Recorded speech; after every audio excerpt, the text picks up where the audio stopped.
What's up, everybody? Welcome to another episode of Tech Backstage. My name is Eddie Hudson with my co-host Tullio Siragusa and a very special guest today, actually from Italy. I guess where you're from, Tullio, originally, but Francesca Gargaglia, COO of Amity. Welcome to the show, Francesca.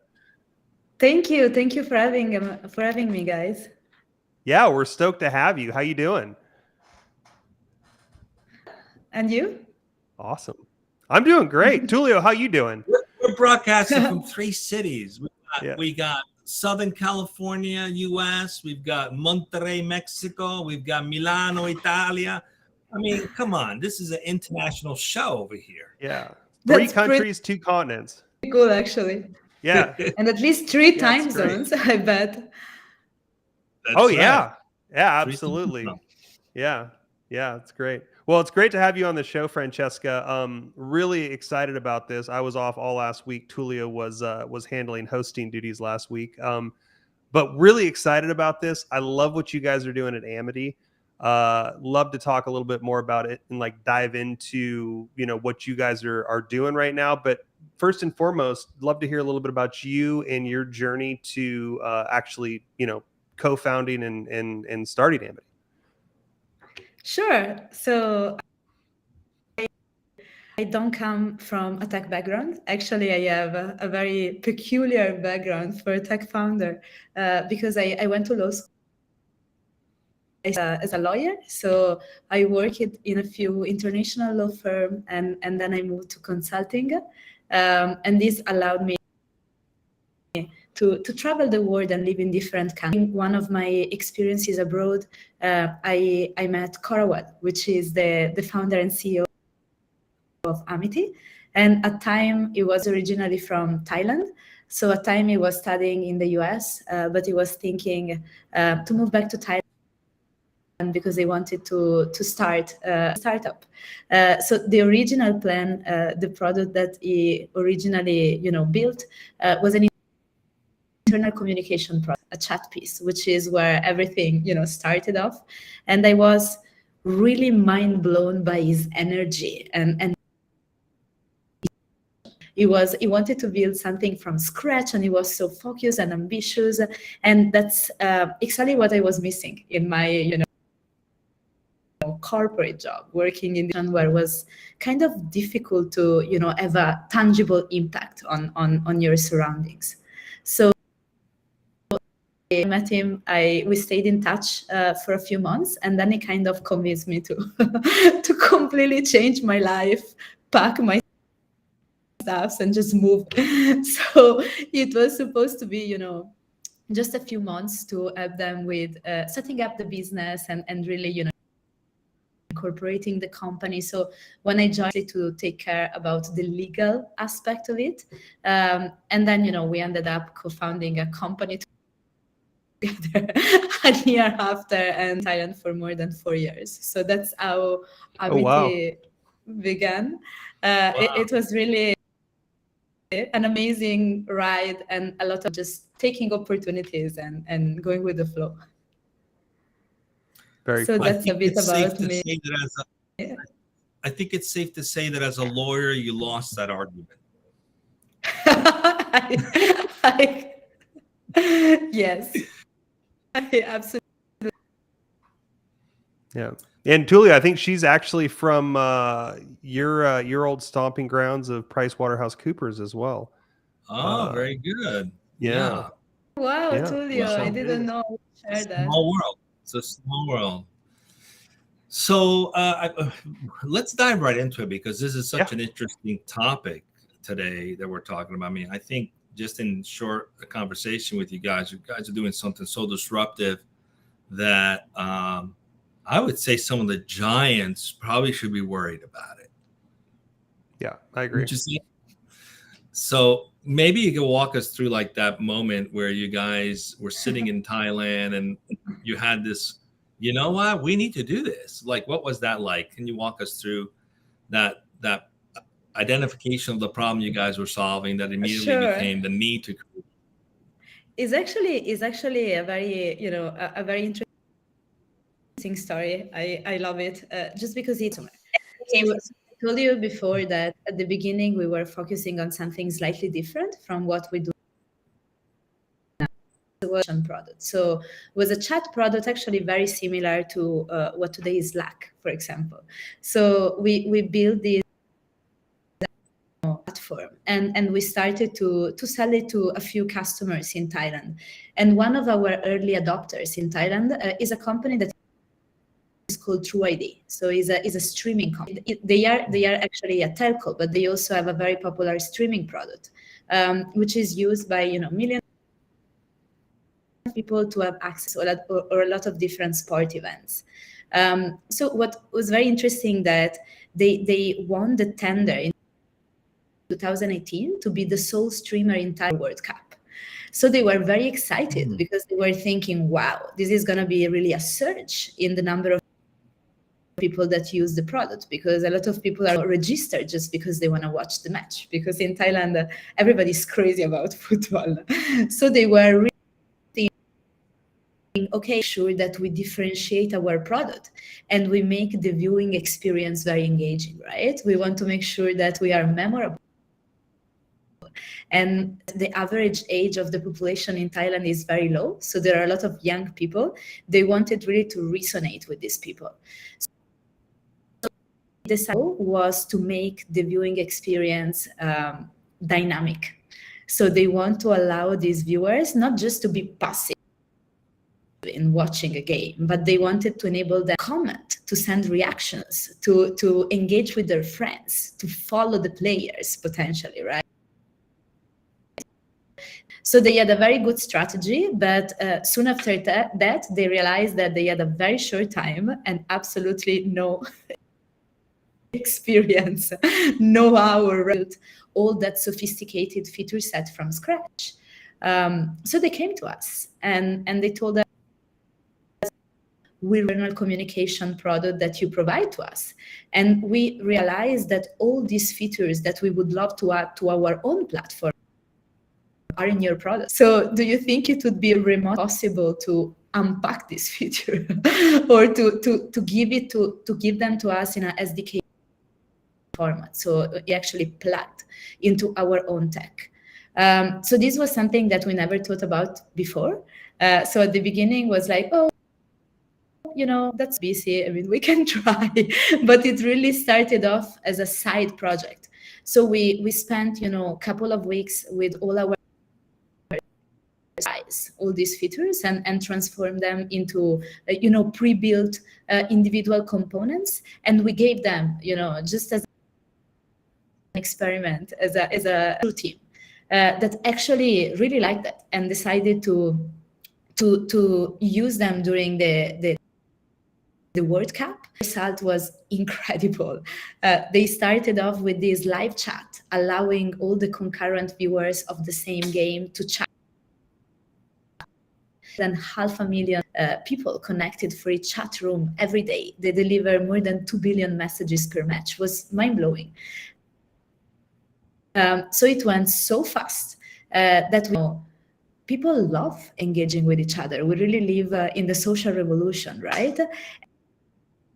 And we realized that there is a great need to be able to add this type of features digital operated by company worldwide, but a lot of companies don't have the ability to do that by themselves.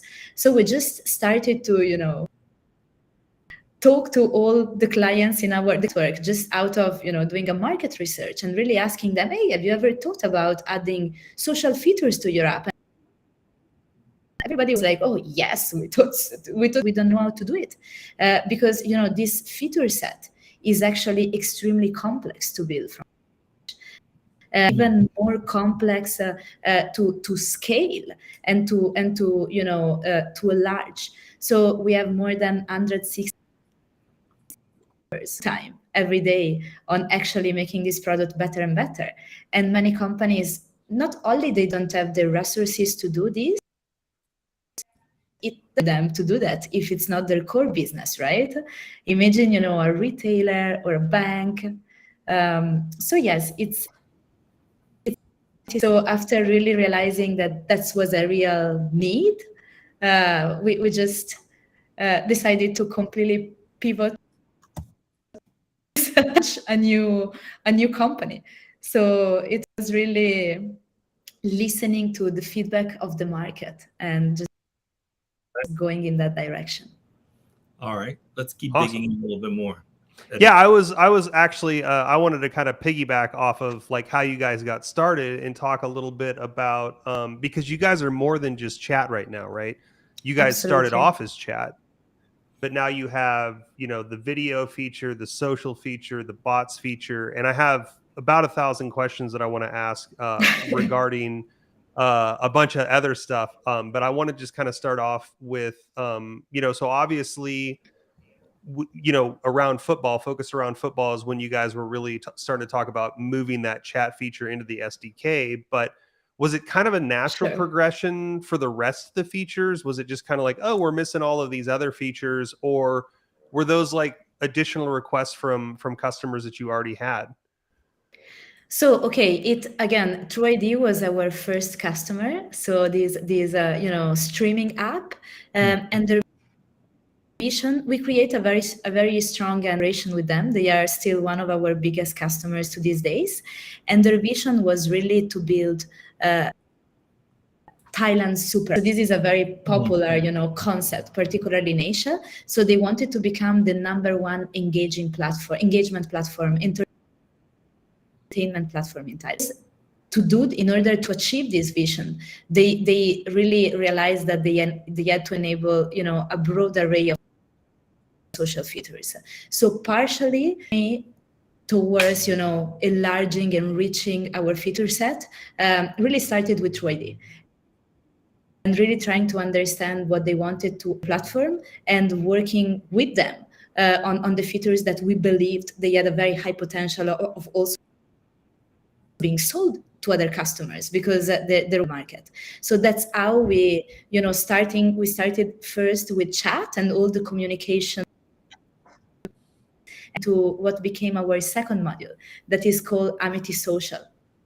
So Amity Social, it's really everything that allows you to transform a product into a social network, like liking and having user profiles and having discussion forums. And then we jumped into video, and then we jumped into bot. So it was we just really followed the market mostly. Yeah, cool, very cool. And just out of curiosity, what, like, I'm seeing a lot of controversy around, you know, around larger social platforms right now, right?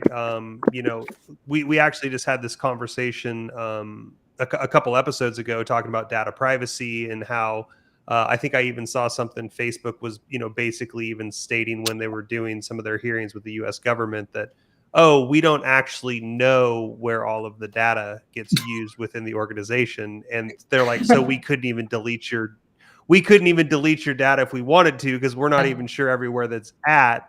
And that's kind of scary, right, to think about. But I love the idea.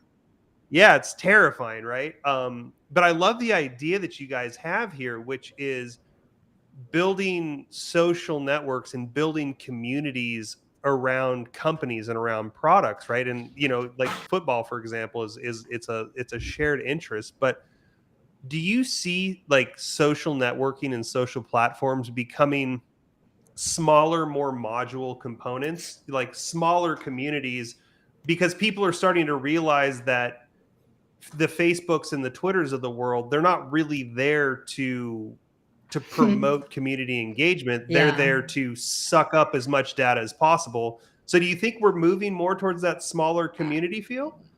I mean, I think that you really you're touching the core of it. It's think about, you know, social media a monopoly, and this is unquestionable. And in my opinion, monopoly is just the reason why there are, you know, so many regulations around the world to try to prevent that, right? So right now, you know that 80 that on average we spend online is spent on a platform that is owned by either Facebook or Google. Sorry, Meta today. Right. Yeah. let me correct that. So this is a huge portion of everybody, engagement and digital. So we are trying to correct this model. So we believe that right now, as users, more and more people are starting to understand that they only tech giants monetize by having us just spending as much time as we want as on firms, but there is no real value that is attached to that. Right. So I think that a lot of people are getting are starting to be more aware. There is this right of trying to find digital experiences that are a bit more curated, that are a bit more positive.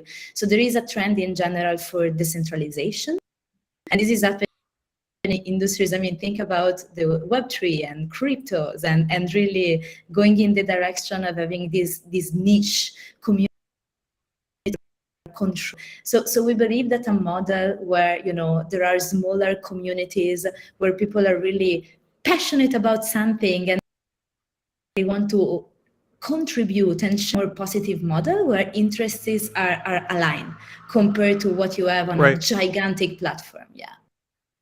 Yeah, I agree with you. What do you think? What's your view?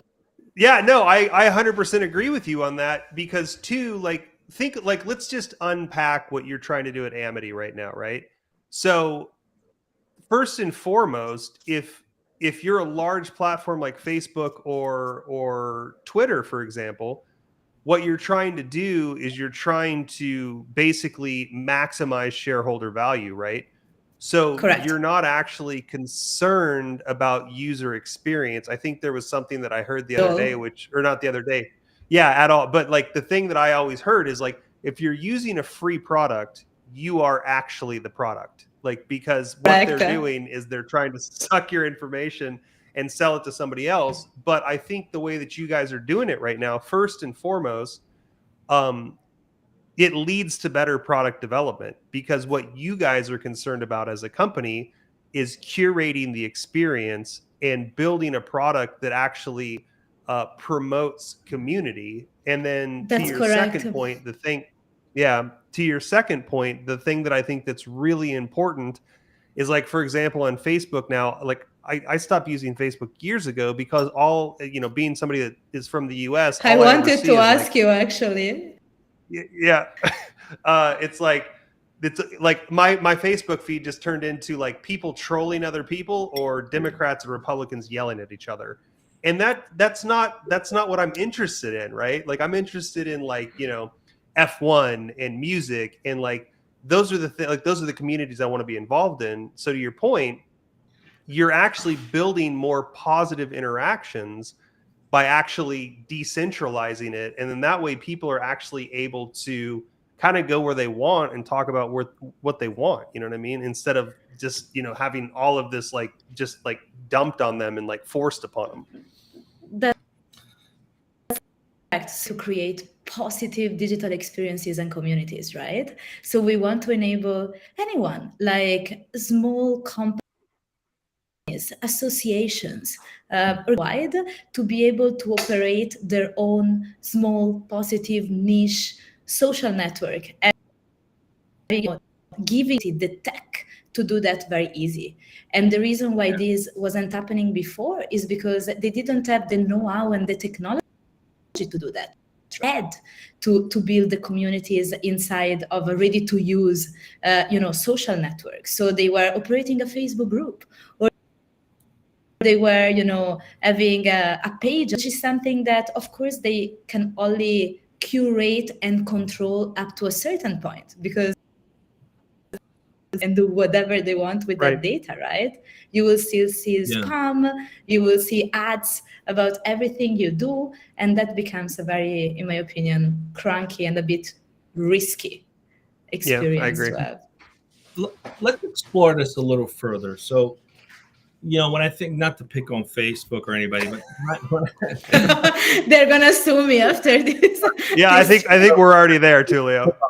They're just so easy to go. No, but when they first started, it did create something that gave people a sense of community where they can communicate and get to know each other and connect. And I was able to reconnect with childhood friends from a whole nother country, right? So it definitely created that. The challenge, though, is any real successful digitization that has happened has replicated the brick and mortar experience. What I mean by that is when you go to a store, you talk to people at the store that are there. You have a conversation about, so maybe someone notices an item they're interested in. You talk to a salesperson, or you talk to someone who might say, hey, I bought that item last week. I loved it. It's a organic conversation that happens with people are there while you're there, right? So the concept of asking people to leave the store to go into another store to go talk about what's going on in that store is exactly what Facebook is. I mean, let's face it, right? So it's kind of reminds me of AOL. It was a closed garden, and then it died because the internet opened it all up, and makes you wonder why is Facebook going down this metaverse process, because they know that they're a closed garden and people want to actually be met where they are. So what I love about what you guys are doing, you're meeting people where they are, when they're there, and you're connecting people who are also there at the same time. I'm curious about the tech itself. How does that, how do you make that possible? Do people have to download a plugin, or does it happen natively in the browser? How do you facilitate that dynamic social networking in that moment where people are? So our product, we are literally selling pieces of code, right? So SDK and a set of APIs that needs to be integrated with the client is using. So that requires a relatively easy integration process that can be completed in less than 2 weeks. The client doesn't require crazy customizations. So that's what we sell, and in order to enable really anyone immediately use the product without the need to invest too many resources, the product comes with an open source UI kit, which means that every choose different UI templates that can be immediately implemented. So what I love is that the product is that if you take 10 apps that are using our components, you will never be able to spot that component are provided by a third party are provided by the same company because they look so different, right? And the integration is so deep. So I bricks, like pre-built, things that can be painted and can be, right, create a bigger structure. So that's how Amity works, and this can be done in a very short time. So that's the benefit also for the. I love it. So if anybody has a question for Francesca, just put it right in the comments in the stream, wherever you're watching us. We'll see it and we'll post it and we'll ask Francesca. So just wanted to follow up on that. Today, one of our recap blogs for Tech Backstage came out that talked about the dilemma between marketer data, privacy, and really the value of zero-party data, right? So is this also enabling zero-party data for those customers who enable this? Because essentially, in order for you to engage, how do they do that? Do they share some information about them? Do they opt in to do that? Does it also enhance their ability to get zero-party data? So it does for sure, because of course the amount of data that are captured are definitely smaller than the ones that are captured in a social network, because the set of activities and topics and conversations, it's actually limited, right? Community, so a certain kind of topics, but in general it really depends. So the reality is that it depends on which app and in which digital platforms our features are integrated to, right? Because think about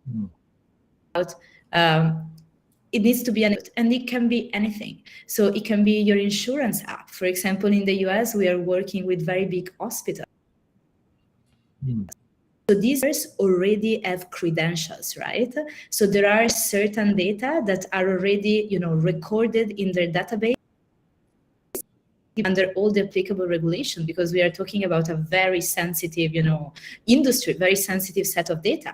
And what they used our features for is enabling to communicate with each other when they are, in the same hospitals because they are undergoing similar treatments, receiving support from doctors and having discussion forums with nurses. And this is an idea that they had during COVID, because during COVID, during the in COVID environments, patients tend to feel very lonely because they couldn't, receive visits from their relatives. So they wanted them to feel part of a community. So imagine, like, here, of course, there are data, right? But these data are not, are just the engagement data, because in terms of users' data, they were already them, and that Amity will anyway touch or use. So in the great majority of cases, users have already an existing log user ID in the application, and they already decided to, disclose with the company, with the owner of the application, certain amount of data for a different purpose, that patient, or because you want to be a client of that company, or you're banking with that company. So that's, Amity really doesn't touch that piece. Course of protecting more users' data, because they don't have to share it with any unrequested third party, and Amity function doesn't request the user to share confidential data with us. Yeah. No, and I think that's everybody should have this. Every company should have this. I agree. So thank you, guys. I really hope. What's the what's the model? I mean, do you charge per instant? How does that work? How do you guys make money at so this? we charge based on engagement, which I believe is a very, very, the integration of our features is free, right? You can take our modules, you can, plug them into your product, and you can see how your users react. The more users engage with the feature set that we provide in a calendar month, the more we pay. So the customer is, the more the client pay. So they come monthly active users. And for monthly active users, we don't mean, the general users of the app, but only those who engage with the Amity. So what I personally like about this model, and users like as well, is that it's very democratic, right? If the feature is really adding value and likes it, then of course we're going to get paid for it.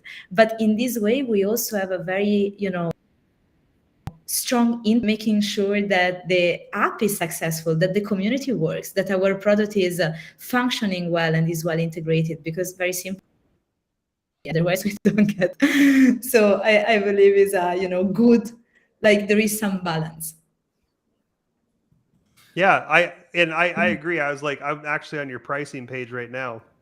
I think this is a very, very fair plan, and I love the monthly active users, right? Because people are only paying for, engagement, right? If nobody's engaging That's on correct. the site, then they're not paying for those people. So Value-based pricing, pricing. Love it. Well, that's the way to go, right? Like, Tullio, I always talk to you about this, is like, just like I love the user-based and the value-based model, because if it truly adds value to your business, you're going to pay for it. And then all of a sudden, you're like us, and you end up at this place where you're spending, tens of thousands of dollars a month in software because you need it to like literally function. And guys, I love it. What I like about it is that there is no, very big cost, initial cost, right, or setup cost. So it's something that can be done, in a relatively easy way, and you can just plug it to your product and try. If it works, it works. If it doesn't work, forget about it. So of course, our expectation and hope is that the customer sees a lot of value. But there it works or it doesn't, right? So we don't have to go and beg the customer to actually make a big purchase without having or seeing any result. So if there is an ROI, then they will immediately see the value. Otherwise, no point. They won't pay. Yeah. No, I think you guys are doing it right. I love the SDK API model as well. I think that's You know, I'm a huge supporter of modern technology, and you know, everything's going towards that integration, right? So like, Sure, that's the future. that's the future, Yeah. right? Is being able to integrate different services together. So I think your value based pricing, the fact that you're using SDKs and APIs to allow people to integrate it in the way that they want to integrate it to into their application, and not saying like, oh no, you just have to drop it in here and forget about it. Yeah. Like I love the fact that there's, you like you said, you can use your free open source UI components, or they can go out and heavily customize it, but it's a low barrier to entry, and I think that's the most important thing to get people you know, hooked on a good product, right? I think you guys are on to. Yeah. It is freedom, and I think you're also there is going to be a debate, I believe, between where do people want to spend their time, in a virtual reality or in real life, and actually mimic real life as best as possible. And that debate remains to be answered. But it seems as though what you guys are doing, it is making it possible to meet your customers or your audience where they are. They're there already. You might as well engage them and get them to engage with each other. So to me, it just seems like that's truly the future of social engagement versus going into a closed garden, and worse, going into a virtual reality when nothing is real. So, but we'll see what happens. So we're up on time. We could talk about this for hours. Oh yeah. Topic. But you know, what's just one final question, Francesca? You guys have been at this for some time, building this. You're getting some traction. You're focusing on worldwide markets or just the US? What's your target market? Yes, we are focusing actually on worldwide market. We have different offers of Asia, and now we expanded in the US and Europe. So again, you know, the product is almost self-serve. It doesn't require, you know, staff in every country in the world. So we really have the ambitious vision of being business. Well, we're happy to have had you with us. I am curious to see how you guys design all the pricing models and things like that. Maybe we'll have you back for a design thinking segment that we do, where we'll dig in a little bit more specific. We'd love that. Yes, because I'm curious how you guys informed all that. I'm sure there's a lot of lessons and a lot of great things to glean from that. So we'll have to make sure we have you back. Carlos will make that happen. And speaking of Carlos, please, Carlos, come back and tell us what's coming up for the rest of the week. Francesca, thank you for being with us. Stay with us as we go off the air in just a second for wrap up. Perfect. Thank you, guys. Mute yourself. Carlos, you're on mute. Yes. Noises from the outside have the worst timing. Yeah. Bear with me, in case you're hearing something going on out there. You're good. So, all right, thank you. So we have two more shows this week. One Thursday, this will be with Andrew Zeck, the CTO of Saucy. Finally, on Friday, it'll be with Marcus Wesden, the general manager at PAR Data Central. That's what we have right here on Tech Backstage, Thursday and Friday at 11 o'clock in the morning, a.m. Pacific time. I'm sorry. So join us, don't miss it, and see you then. All right, everybody. Thanks for being with us. We'll see you again soon. Bye, y'all.